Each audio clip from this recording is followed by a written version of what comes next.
Shannon, hello. Thank you so much for joining me on The Same Drugs. I'm looking forward to talking with you. I'm so looking forward to this as well. Thanks for having me. I know you're busy and tired, and things can be chaotic on the farm, so I appreciate you making the time.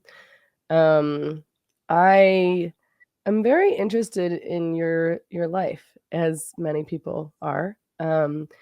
And I'm curious, you grew up very differently than I did. I grew up in a city in Vancouver. You grew up on the farm that you now run in the Catskill Mountains. And I'm just curious if you can tell me a little bit about that. What was that like growing up on the farm? What was your upbringing like? I know the strangest thing about me is that I've only ever had one address. Actually, I did move 5 miles up the road, so that was a big adventure. Um, I think to me, it's hard to describe what something's like when it's what I've always known. Um, but I am very much a part and identified by my community and my family.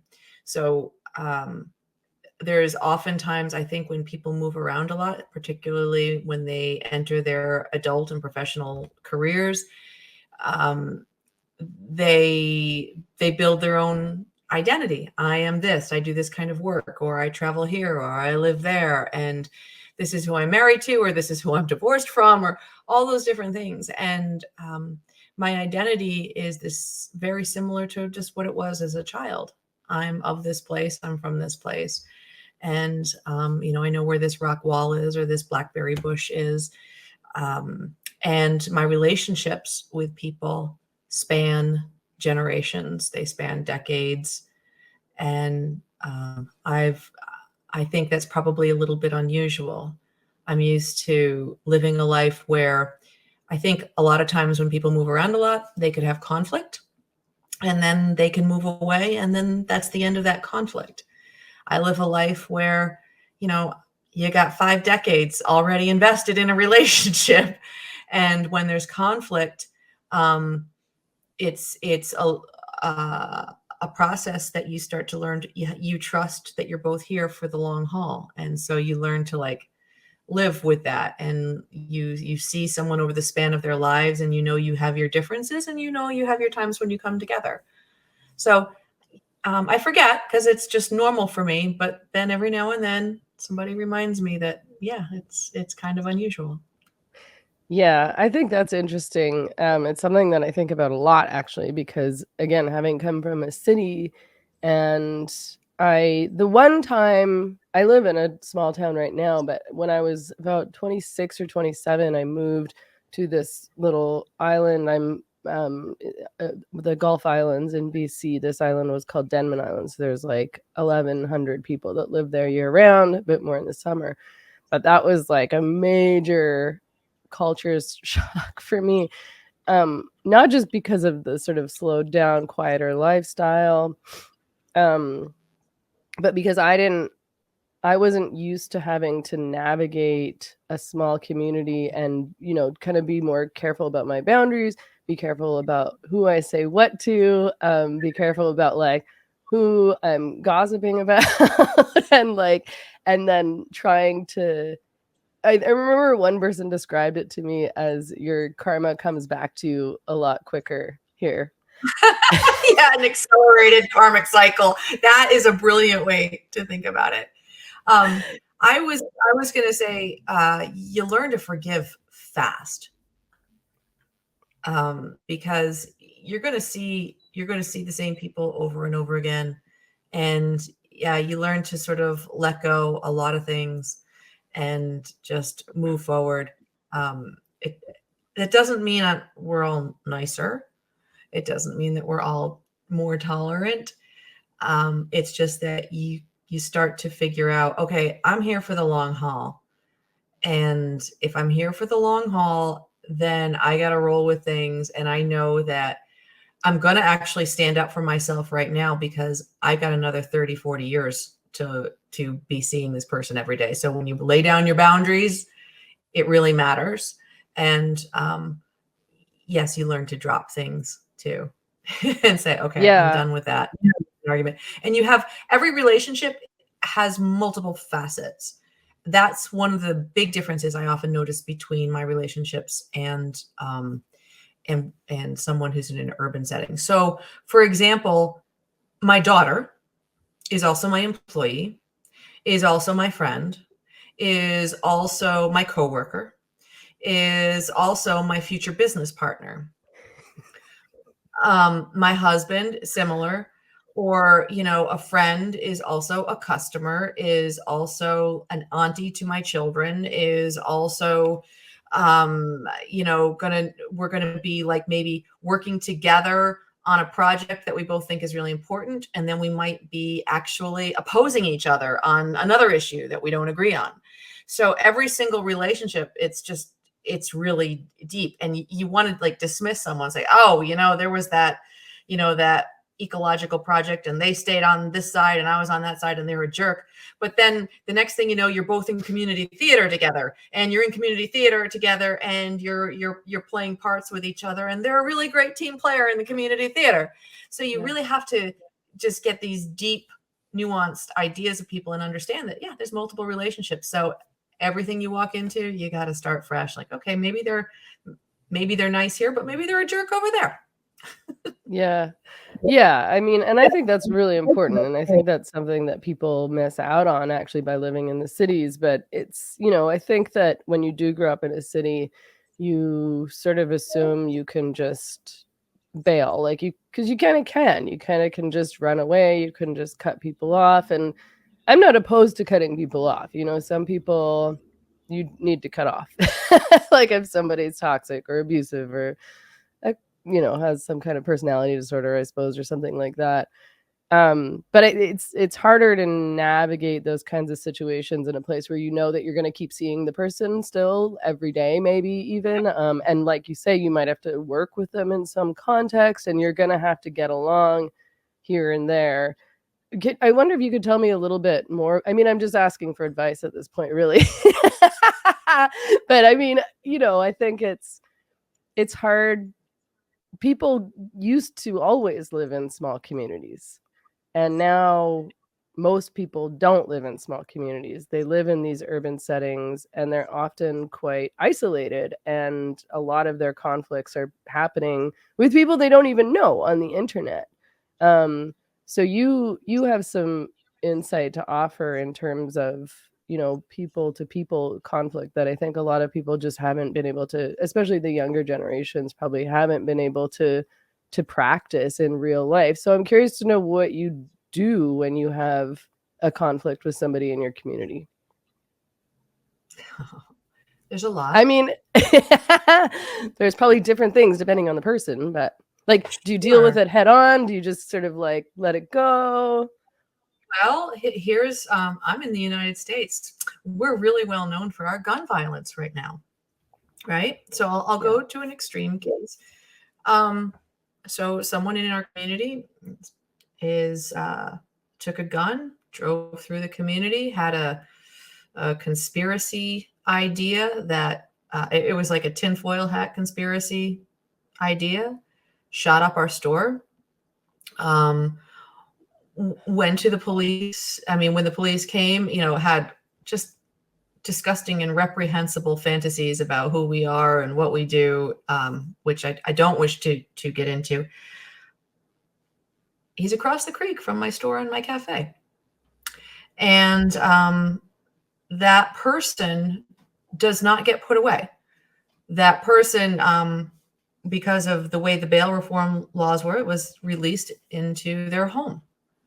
And, I live with that across the creek every day. So I'd love to paint a communitarian view that it's all lovely and we all care about each other and everything's great.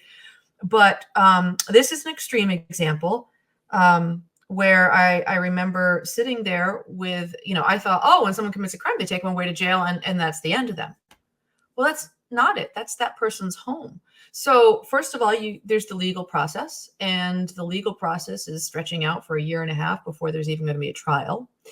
And then after that, how long will this person go away? And you know what? After they go away, they come home. So now let's bring that back into a rural community. I've been living with that, and as have my neighbors for over a year now. It'll be well into a year and a half before there's any jail time, if there's any jail time, and then that person will probably return home. And so that can be really horrifying, because we think, oh, when these things happen, that person gets removed. But in a rural setting, you wrap your head around it very quickly. That person's not getting removed. And the only way I'm going to survive is if I sort of reconcile that within myself. I live with this. This is what I deal with. Now, people deal with violence all the time in cities. I have a friend with a cafe in Harlem who regularly deals with rocks through his windows, and no, I shouldn't say that, not regularly, but it's a periodic thing. When you have a storefront, you deal with, when the public is angry and there's unrest, the merchants are the front line of experiencing this. So I know I'm not alone, but it's a very unusual thing that this person doesn't disappear. You have to sort of say, okay, well, what can I do in myself to learn to live with this? Because really living with fear is exhaustion, and it is exhausting, rather. So you don't really want to carry that. So that's an extreme case. But conflicts, oh my goodness, conflicts happen all the time. And, we can be so petty. Like this week, you're kind of not really speaking to someone. And the next week, you kind of got to speak to someone. And I really think our family in particular really embodies this. We're very forgetful. You have to be to survive. Yeah. So as I was saying before about all these relationships with my daughter, it's the same with my mom. And my husband used to laugh. My mom and I pick up the phone and we like slam the phone and hang up on each other, once, twice a day. It can happen all the time. And my husband, when he first was living with me, he would stare at me agog, because then 45 minutes later, my mom would call. She's like, we got to schedule these customers to come pick up some lambs. And then you just drop everything and you move on. And so I would say, I think in the nearly 50 years that I've been doing this, one of the things I've learned is being nice and quiet to keep the community happy is not really successful in protecting my boundaries in a rural place. Sometimes I have to be very, very assertive. But I also find that I have to let things go really quickly. Yeah. And part of that is just growing up. I had someone who is not in their right mind, who's in the community, walked into the cafe yesterday, and I had to order them off the premises immediately. And I've learned, I can't make nice. I can't always sit down and listen. I can't always go time. No, your behavior is inappropriate. You leave now. Yeah. And you start to have to really guard those spaces. But then, there's other times where you say, okay, that was then. Now we've all, you might all be dealing with this particular conflict, this often happens with the ecological havoc that can get wreaked, particularly in climate change. I've had experiences where, you weren't speaking to neighbors for one reason, but then suddenly, like, we had a hurricane came through and, the road is washed out and you're cut off from everybody. You're like, okay, that's who I'm talking to, and we're going to help each other get water. You just have to be forgetful. Yeah. I think that's really important. And I think that it's part of it is probably about being okay with people not liking you, like not feeling like you have to get along with and like everybody. You have to live with people and deal with them. But and I will say it's the key to being okay with people not liking you is realizing that the relationships are so long, odds are there will come around something where they will like you. It all comes out in the wash. And so, yeah, I do things that upset people. I'm glad to hear that. I think when I was younger, I would really make myself sick over it. But that's not really the case anymore. Now it's like, all right, so yeah, they're going to be angry at me. Give them a week or two, they'll be over it. Or like in the case of my mother, give her 40 minutes. She'll forget all about it. And you just have to get very confident. And I think oftentimes as women in particular, we're not okay with that. But if, you know, in my case, I have an interesting position in my community. It's not just that I run the farm.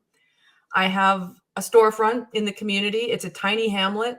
It's the only place where you can go on a Saturday morning and get a cup of coffee. It's where you can get your breakfast. It's where you can get your milk. It's where you can, you know, get some meat and some eggs. And when I came into this, I don't know if you know the story of this, but I originally just thought I was running the farm. And then we ultimately decided that the best thing for the farm and the community was to actually create this presence, because the community was trying to pull itself up by the bootstraps. So I moved the retail center of the farm, built this cafe. My husband and I did this together, and it became this community space. Well, now I am a business owner in a place that didn't have a business, you know, much of a business presence at all. And I have a lot of customers who come because it's the one place where they can get a really nice latte and a really fabulous breakfast. And the people who come are really dedicated. You know, we're all about local food. We're all about keeping it clean. We're all about, we say we nourish and restore family, community, and planet. That's the mission of the business. So you don't walk in there if you're not embracing that. And we have customers who are really, they are more than community. They're more than just customers, they're community and their family. So when that happens, what I'm learning is, I used to think it's all about loving and accepting. But now I'm learning, no. It's not just about loving and accepting. It's about drawing boundaries. If you have come across this line and you are not meeting those standards of kindness, if you have crossed this line and you are, you know, showing violence, if you are showing hostility, you're out. And so, you know, here I am, I'm 5'4", and I'm, you know, having to be this person. And so you have to start saying, yeah, don't like me, I don't care. I got all these people sitting here who are coming here for a safe space. It's my job. Yeah. Yeah. I really appreciate that. I love that. I mean, I think that's one of the things that I've learned as I've gotten older, but also, yeah, from having the experiences of having to live in small towns and to have to kind of protect yourself and not, you know, spend days or weeks or months having anxiety about that. Yeah, that will really eat at your body. Yeah, yeah. And, you know, so one of the things that you've made really clear in your work and the interviews that I've listened to you that with you, and that I love, is that you've built quality of life as a value. You've incorporated that into your life, but that's like a fundamental value in terms of how you operate, which I think is really lacking as a value today. I think people are really focused on this hustle culture, getting ahead, getting ahead, getting ahead. This has been going on for some time. I've always felt like I've never related to this idea where you suffer your whole life so that you can retire and, you know, stop everything and just relax. I'm like, but it's your life. Then you just spent your whole life being stressed out or tired and not building relationships and not being around your friends and family and having any fun. This makes no sense to me. And I've made choices in my life. You know, I don't make very much money, but I do what I love to do. I love my life. I love where I live. And I'm happy. And I look at friends who've made choices that I think they feel like they have to make. You know, they're trying to buy a condo or buy a house, or, you know, they're paying off a mortgage. They're trying to get here. They're trying to get up and work, and they're trying to do this and trying to do this, but they don't have a lot of joy in their life and they seem unhappy, but they have a lot more stuff than I do. They have a lot more money than I do. They have a lot more financial security than I do. But they have like 2 nice cars. They have a whole house. I'll tell you one secret about about 2 cars. My husband and I, there was a time in our lives when we believed we had to have 2 cars. And then one time early in the marriage, money was just so tight. And so we got rid of one of them. And money was tight because we didn't want to have jobs and we didn't want to go chasing after things. So we said, all right, let's let go of one of the cars. And I discovered that 50% of my obligations fell away. And so it wasn't just the expense of the car that we got off our plates. It was the obligation, because when you only have one car, you're like, yeah, I don't have a car. I can't get there. I can't do that. And you just automatically shift your life. If you want your life to be more sane, get rid of one of those vehicles, because if everybody has the ability to walk out the door and get in a car and go someplace. Now, again, urban people, they have all that public transportation. I just feel so bad for them. No excuses. But if you're living rural like me, and you need the car to get someplace, I can't tell you how it's just, I think that's one of the best decisions we ever made to keep our lives very calm and pleasant, that you can only do so much if you've only got one vehicle. And then when you do go, you usually have to go together. And so it's an outing, and you're chit-chatting and you're sharing things. I'll drop you here, you go over there, and you have a day of it. But just to get back to your original point about building quality of life into what we do, I think we got there because my research interest was in sustaining farming. And, farmers less than 2% of the population. And we have a joke that you say, if you want a wine cellar, put 10 farmers in the basement, because we talk about how hard our lives are, and that no one's coming up in the generations. And it's like this big tragedy, particularly in the United States, that you have these legacy farms, these people who've done it, but the kids leave and they do something else, and then the farm gets sold, it gets cut up into subdivisions. And this was something that really drove me through a lot of my research. And when I came out the other side, I cared so much about helping agriculture to continue, because I felt this is how we protect the water. This is how we build the soil. This is how we fight the effects of climate change. This is how we keep communities engaged and healthy. I believe so strongly in all of it. I wanted to figure out how to make these farms continue. And so I left grad school and returned to the family farm. And the first thing I started to learn was, oh, this kind of sucks. Because we worshiped the work. It was all about, oh, so tired. I worked so many hours. Oh, you have no idea. And it was all about, oh, my back hurts and my knees hurt. And I was like, oh my God, if you die and everyone says at your funeral that you were a hard worker, like that's the badge of honor. And then it just becomes so obvious. Why are youth not returning to farms? Maybe they would like 8 hours of sleep. Is that so hard to consider? And so it seems so obvious now, but when I was visioning how we would carry forward, it was a generational conflict between me and my parents saying, if you want me to take this over, this has to stop. I will not raise my children to think that the only honorable way is to be exhausted. I will not raise my children to think that they can't take a trip overseas. I won't raise my children to think that vacations are for sinners. This is ridiculous. And I won't raise myself. I won't live in a system if I can't have a daily nap. And so I had to, as we transitioned the business, that's probably the most important contribution that I brought. We rest, we play. Because when we rest and we play, then we're not on the brink of suicide. We're not on the brink of an emotional breakdown. We're not on the brink of, fighting all the time.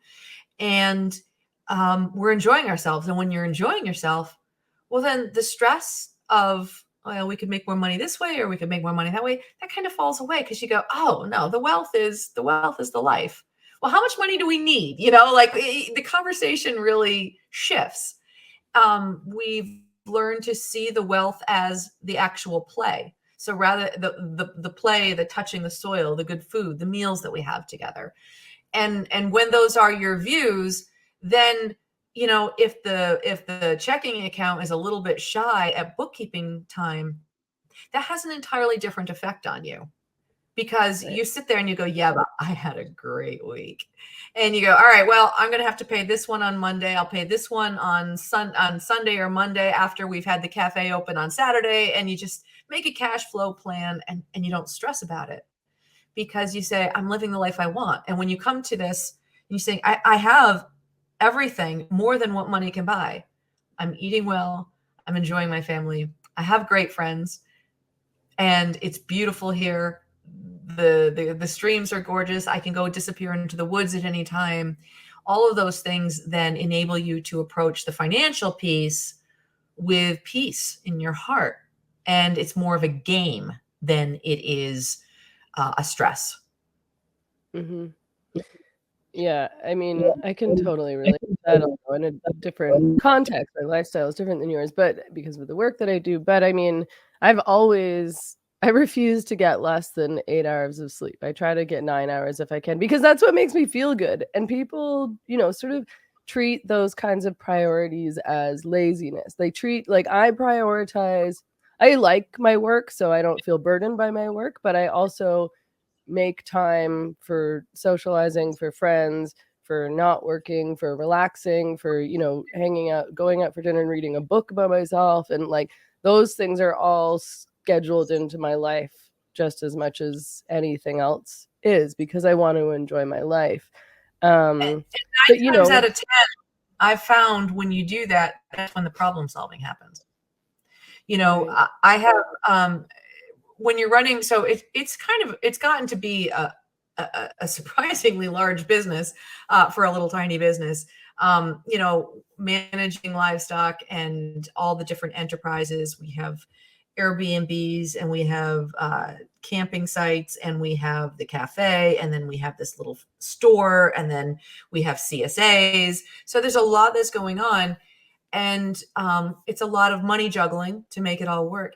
And the one thing that I have found is when the times come when I think we might be out of money, the thing to do is not keep staring at my QuickBooks. The thing to do is to just put it down and go out for a walk.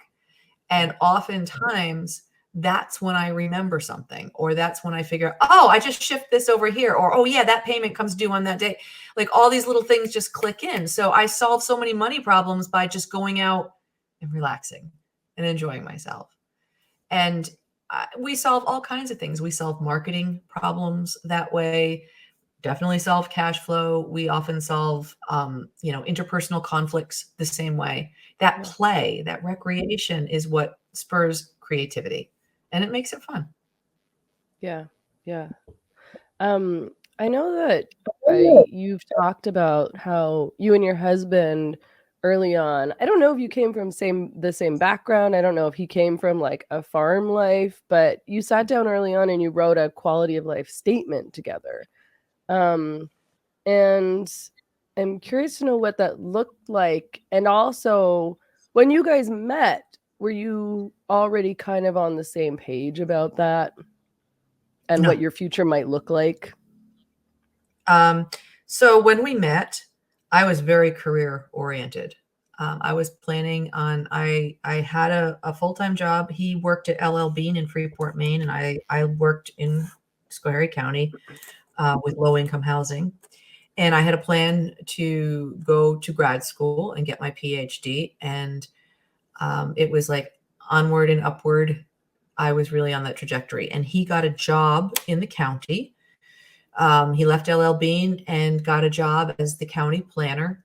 And I remember one day saying to him, okay, so you've got this job now. It's a full-time job, and I'm going to grad school right now, but when I get back, I'll probably get a job as a professor because I'm going to get a PhD, and there's a college here. So I'm calculating, because I do this. It's really annoying to my poor husband. I said, if you just work until you're 60, then we should have enough saved up.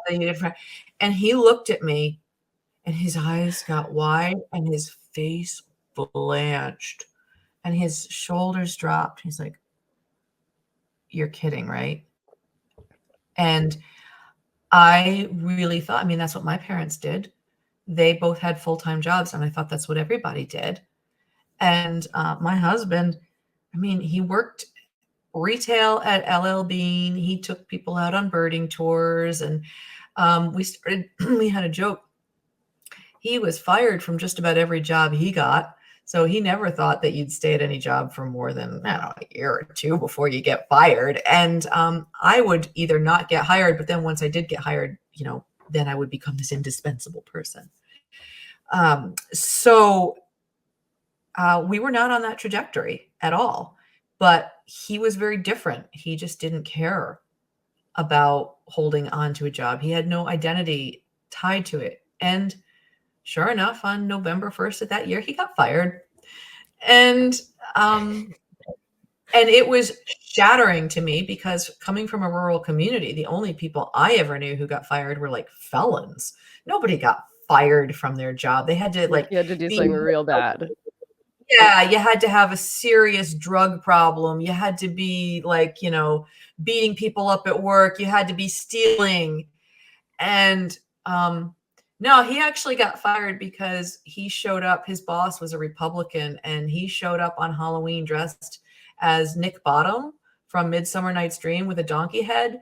And she thought he was making a mockery of the Republican Party by dressing as a Democrat. Didn't understand Shakespeare. So yeah, he got fired, and he always got fired for like the most beautiful things. That is a great reason to get fired. Yeah.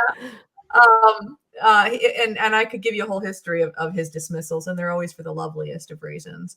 And so no, we didn't come at it the same way, and it was a real shock to my personal career-oriented identity. And then when that happened, I came home from grad school. He made me promise. He says, I need you to sit down. He called me because I was living out at Cornell at the time. I need you to sit down. I said, okay. And he said, are you sitting? I said, yes. He says, okay, because I got fired. I know. No, he says, now you make one promise to me. What's the one promise? Promise me you'll finish school. What? Okay, I promise. And his voice was so chipper. Like, what's going on? He's like, okay, good, because I got fired today. And I came home, and I was like embarrassed to tell anybody. I was just mortified. And we went out for a walk, and we sat in a graveyard. There's lots of these old little cemeteries, abandoned cemeteries all throughout the woods here. And we sat in this one cemetery for a long time. And I realized, oh my gosh, we are at our most economically vulnerable because we were relying on one paycheck. And I mean, I had a paycheck as a stipend, but then I recognized, and I wanted us to just have two paychecks. That's incredible economic vulnerability. Yeah. If I want to live here and make my life here, it was like a promise then and there. I'm never doing this again. Never doing this again. And we woke up the next morning, and the mountains all around us were blanketed with snow, and neither one of us had to get in a car. We just cozied up under the blankets and went, oh, this is really nice. And let's stay fired. And so we did. And it was shortly after that, yeah, we sat down and we said, okay, when you choose not to have a job, a lot of people want to throw stuff at you. And you think, oh, if you don't have a job, your first reflex is sort of that scarcity mindset. I got to take everything that's offered to me because I don't have a steady paycheck. I got to grab everything and say yes to everything. And actually, probably the most important thing you can do when you decide to go without a paycheck is learn how to say no to things, so that you really only make the time for that stuff that you really care about. And that's what you build. And then that's what generates a return to your life. So yeah, we started off with this quality of life statement. It was a common practice in agriculture to get people to start addressing that, because a lot of times farm families were breaking up because people had no quality of life. So we did that, and we identified, what really mattered to us. Music mattered, not being professional musicians, but playing music. And for me, being a writer really mattered, and we wanted to be home with our kids. We didn't want to send them off to school. And we got all those things just written down. And we had lots of little things, like that thing I said about the naps. I realized, yeah, what's the sense in having a life where I can't get a nap every day, or being able to walk outside? These are little tiny things, but also being able to have dinner, or being able to sit down for a long leisurely lunch. And these are things that I can't believe how many people, they just eat on the fly. They throw food in their mouths. They run to the next thing. And I'm agog. Like that's just, I mean, we don't even let our livestock eat that poorly. And it should be a spiritually sustaining experience to stop and nourish yourself. So all those things got in there. You know, we talked about how long we wanted to sleep. We talked about, you know, what kind of messiness our house would have, you know, what we wanted space to be creative. We wanted space to play. We wanted, you know, and so all of that little stuff came out together. And yeah, then you just start making decisions that support that. Yeah, the eating thing I find I agree with. I relate to that a lot because I feel like eating food is one of the most enjoyable experiences that we can have in our lives. I mean, eating food is so great, and to rush through it like that, you know, to be like eating while you're rushing off to work or some appointment just seems torturous to me. Yeah, Like you want to we sit don't down and bother. enjoy yourself. I think a lot of people who've never lived on a farm or maybe even lived in like a rural community, rural setting, I think that they glorify farm life in a lot of ways. I'm curious to know what your day looks like. Okay. Well, we swear a lot. Nice. And the one thing to remember about a farm is there are many, many tasks that have to happen. And sometimes the tasks that fall to I want to say a lot of times I've seen a lot of women get the job of the bookkeeping and the marketing. It's not very Mm. sexy. Um, and so the person who carries the chore buckets and the person who is, you know, feeding the water or, you know, wrestling down the sheep and docking tails or whatever, that's the sort of the pastoral view of farming. And that's definitely happening, you know, all day long. But, you know, my daughters are down there. One daughter goes down in the morning, and by the way, part of this is that nobody works 40 hours in this business anymore at all. That was one of the changes that we instituted. So everybody has a part-time job because we feel like that's about as much energy that people should give, and then they should give us to their lives and the other things they want to build. So my oldest daughter works the morning shift, and then my youngest daughter does the afternoon shift with the chores. So they both do like a half day. And then we have one or two hired people who come in so that there's at least 2 days off each week. My dad loves to be with the animals all the time, and he's always around them. My job, you know, there's a lot of unsexy stuff that I've had to get really proficient at. I have days when I have to get up and I have to do all my marketing and my newsletters and plan the sales and the specials and the menus and, you know, do all that output. And then there are, then one day a week, I get up and I do all the bookkeeping, close out the books and pay the bills for the week. And then so many afternoons a week, I go down to the cafe and I do all the prepping. And then on Saturday morning, starting at 3 a.m., we run the cafe and we do all the sales, and, you know, and I have to do a lot of the communications with the customers and stuff to make sure that they're picking up their CSA shares or they're, you know, they're finding their orders and things like that. And so there's that desk stuff, but only a couple days a week because I'm also a writer. So during the growing season, when things are really tight, that happens one day a week. During the winter, it happens a lot of days a week in the pre-dawn hours. I get up around 3 or 4. I do my pre-dawn, you know, spiritual meditation and then writing, or if it's the time of the year when I have to do all the bookkeeping and the sales stuff, then I do that. Then my husband and I are out in the woods for a good 2 hours. He makes coffee and we just disappear hiking, and we sit there for at least 2 hours hanging out with the dogs and drinking coffee and talking. I've learned that caffeine in the presence of technology is just usually bad for whoever's with me at the same time. It makes me really cranky. So caffeine is out in the woods someplace, and then we come back and, a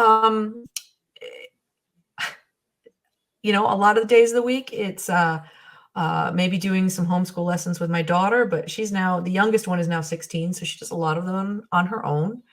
And so I practice baritone sax because I play bari sax in a jazz band, and I love my I love sax. that. And, then we take off and we go to the cafe and we do prep work in the afternoon. My husband plays jazz guitar, so he practices that. And then we go and we work in the afternoon, or we go to the farm if they need help there.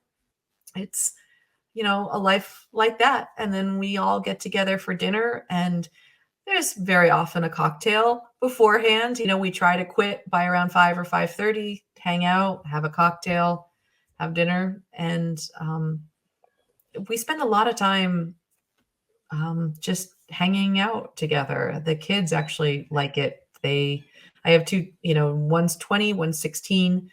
They like hanging out with the old codgers too. And a lot of their a lot of their friends come around too. And so dinner, I never know how many people are going to be around the table.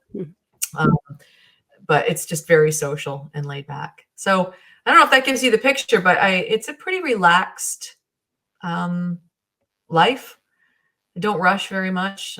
I get really cranky on days I have to rush. There's the days when you have to get to doctors and dentists and get to the bank and all that. But for the most part, that's the rhythm. You get up, you do some creative work, you go into the woods. A lot of problem solving happens in the woods.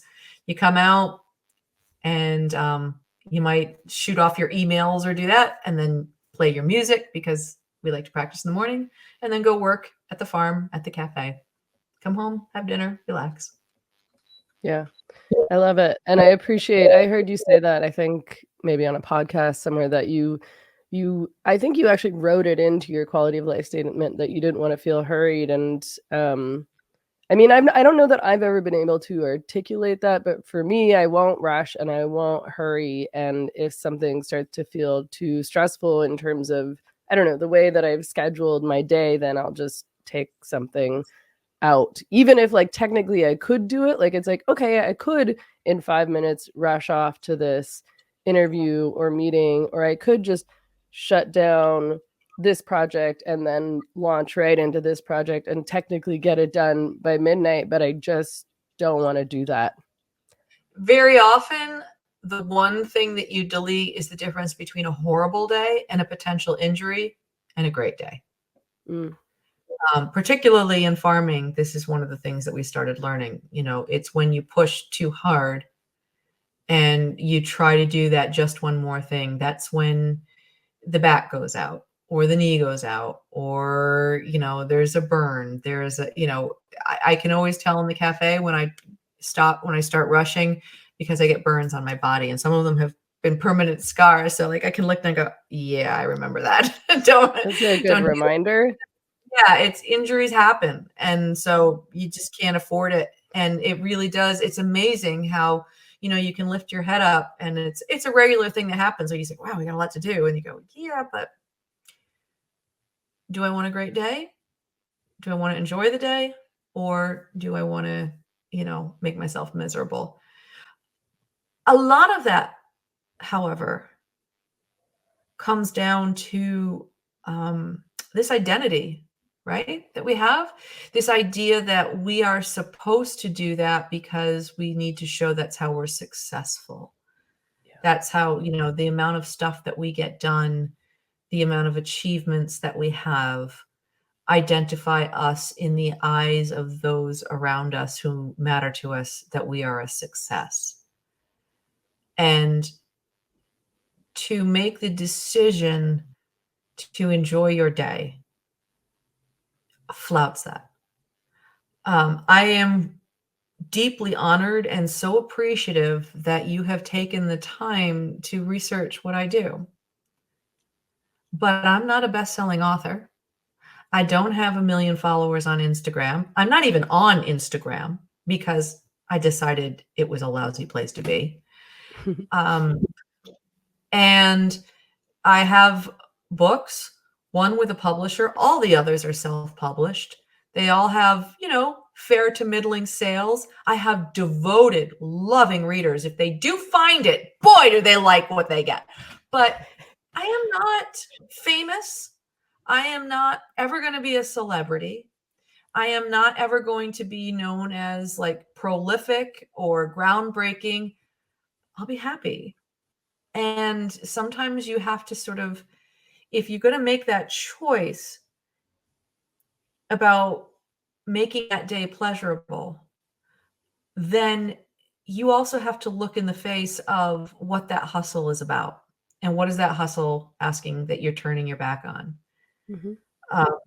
Because we all want to be achieving. We all want to be known for being the best, the greatest, the most. And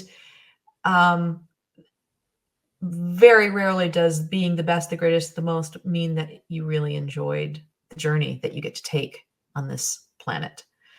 And I want to enjoy that journey. And the funny thing is, as I have recognized that I don't need to be a celebrity, I don't need to be any of these other things, I stay long game. My knees stay in good shape. I get to show up every Saturday morning and make breakfast for my community, and I smile in my kitchen. I am so happy to be there. I have been writing essays and books for years and years and years. I'm happy. So I'm in it for the long haul, and I'm having a really good time. What isn't happening is the things that a hustle might generate. Maybe you'd make it, maybe you wouldn't. Maybe you just like burn out and be miserable anyhow. But I think we have to, when you're making a choice like this, you do have to grapple with that.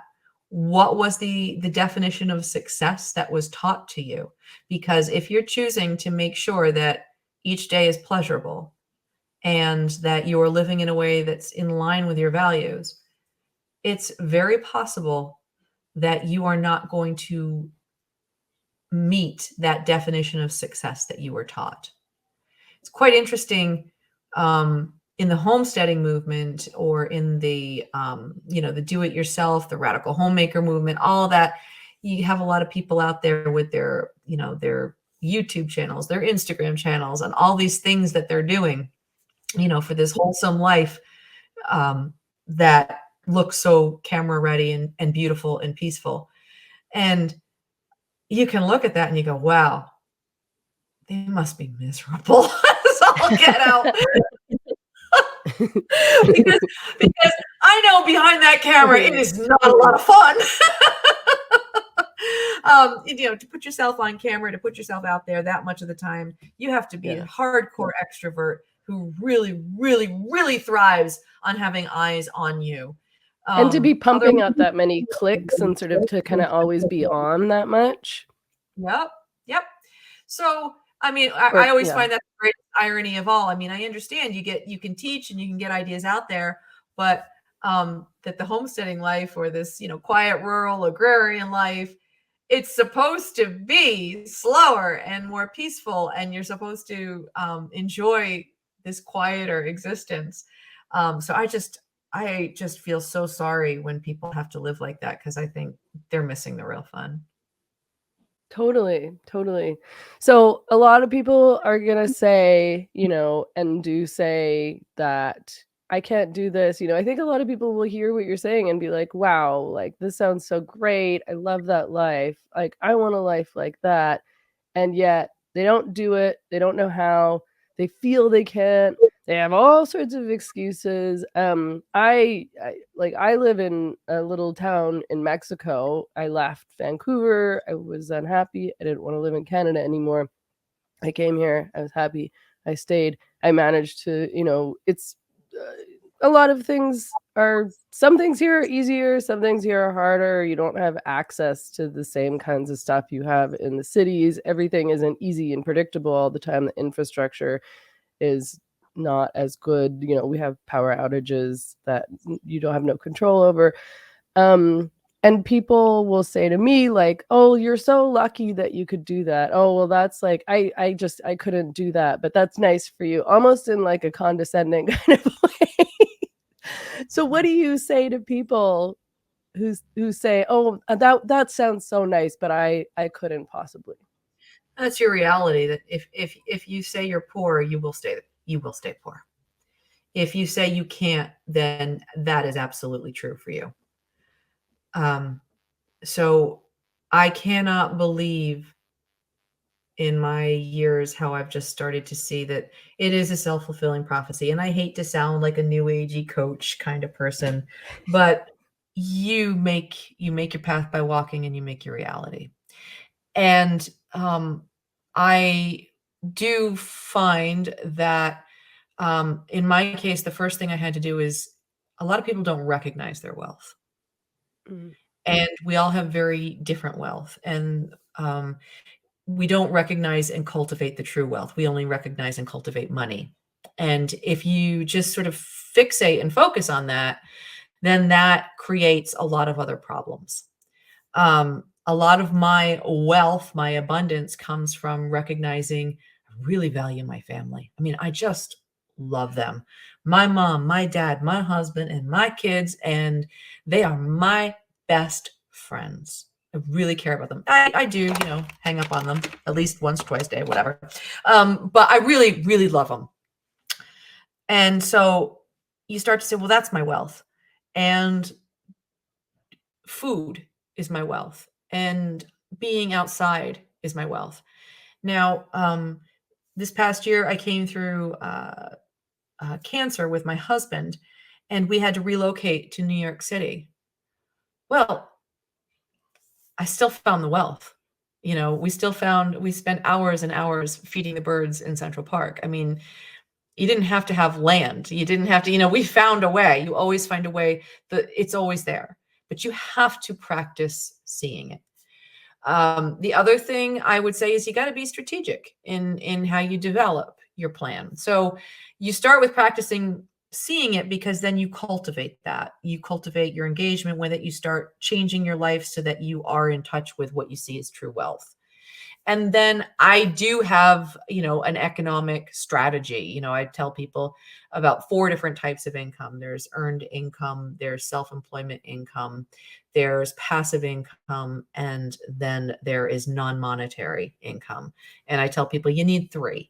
So you can't just like jump into it and say, oh, I'm just going to farm, or, oh, I'm just going to make all my own jelly and live on it. You've got to be strategic. And that's my little piece of business advice. If you look at those 4 forms of income and say, I need 3 to make this work, and you have that quality of life statement, and then you take those 3. That first one, earned income, that's like the most expensive, because the government taxes that the most. And but if you really, really love your job, and you just like get out of bed in the morning so excited and happy, good for you, great. But self-employment income paired with that actually reduces the tax liability of the employment income. And, with self-employment income versus employment income, you end up with a lot more in your pocket at the end of the day, because you are allowed to write off a lot more expenses that you're going to have in both options. So self-employment income is a great way to do it. Even if your business doesn't make that much money, it still helps you with the taxes, and it's fun. Non-monetary income is extremely important. For me, the non-monetary income comes in the form of, these are the things that you do that you don't get paid for, that keep your life affordable. Whether you knit for yourself, or whether you make a point of always cooking. I never like to go out to eat. So a big source of non-monetary income is my cooking. Or when I homeschooled my kids, I had one child had cerebral visual impairment, and a part of the non-monetary income was making sure that I was her therapist, and I wasn't driving her or paying to go to a special school. I did that work myself. So we all have different ways. Some people can fix their own cars. Some people they can all their foods. They sew all their own clothes. These things that are based on our personal pleasures and propensities that actually reduce our cost. Gardeners, they're a great source. People who do gardening, It's a great source of non-monetary income. And then the last one, which gets so important when you approach 50, 60, and 70 years old, is that passive income. You need to find a way to have money coming in when you're in bed asleep. And it's a really important idea, whether it's, some people, they Airbnb a spare room in their house. It can be something as simple as that, or taking on a roommate, or it can be, what I did is my husband and I bought a building, and we have full-time rentals. We have vacation rentals in the same building. It can be getting book royalties. It can be getting patronage on a Patreon account. There are lots of different ways that you can have that income coming in without actively working all the time. So those are the 4 forms. And I tell people, you gotta pick 3 and make sure they're in line with that quality of life statement. And yeah, but with that quality of life statement, that is really about practicing seeing the wealth, because we just get so scattered with this idea. We get so distracted by the idea that wealth is the coins, it's the dollars. And it really isn't. It doesn't really take you very far at all. I mean, yes, it's lovely. It can do nice things, but there's just so much more, so much more. My husband and I, like I said, we went through cancer, and this should have been like a bankrupting illness. But once we realized it wasn't terminal, we just had to get the right treatment, and we had to relocate. What is my wealth? Well, part of my wealth is my customer base and my contacts, my social contacts. I am a good friend. I have great customers. And I let it be known that we had to relocate to New York City for 5 weeks.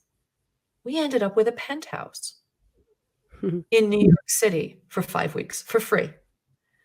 Nice. Here I am. You have no idea how low our income is. It was such a hoop, but, and because, my dad, who's also a great friend, had a great friend who's like, you know what? I believe in what they're doing. I'm going to help these kids out. Go on, you knuckleheads, get down there and get what you need. But people love and they care, and that is wealth. And we went down there, and not only did we go down there and have this provided for us, we had 13 other offers put in front of us for places that we could stay for help in the most expensive city in the world. And you start to realize, if you get really hung up on how much money is in the bank, and you go, no, that's not what it is. Wealth is friends. Wealth is family. Wealth is ecological resources. Wealth is good food. Wealth is time. And you just got to tap the stream instead. Then the world just really opens up. But if people are really committed to wealth is money in the bank, then yeah, they're not going to be able to do it. You got to crack that nut open. You got to see there's so much more. You just tap the vein and go with it. But you have to get very, very skilled at seeing it and recognizing that the stuff is there.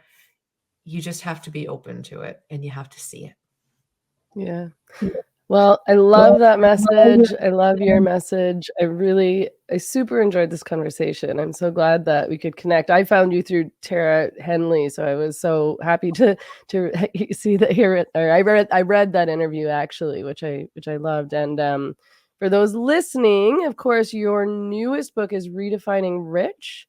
And can you tell us how people can find you online, if you're online at all, or learn more about your work? Sure. The new book is Redefining Rich, and you can find that wherever books are sold, or you can order it. But there is, my website is theradicalhomemaker.net. I have 2 domain names. They both land you in the same place, theradicalhomemaker.net, or the name of my farm, sapbush.com. And when you go there, I actually have a blog and a podcast where I tell stories each week based on just life. It's during the growing season. And if you sign up for the newsletter, you can get those posts in your inbox once a week.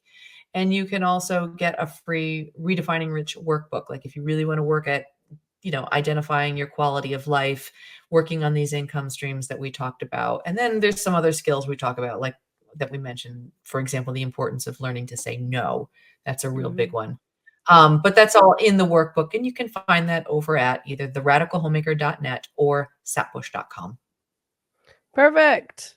Thank you again. I really appreciate it. I know it's your bedtime, so I'm going to let you go to bed. I hope you have a wonderful sleep. Thank you. I am so appreciative that you did this, and you'll send me a link, and I will put it out. The newsletter has a few thousand subscribers, so it's okay that I'm not on social media. I will help to put it out as best I can. Perfect. Yeah, I'll send you a link as soon as I get it up. Thank you again. All right. Thanks so much. Bye-bye.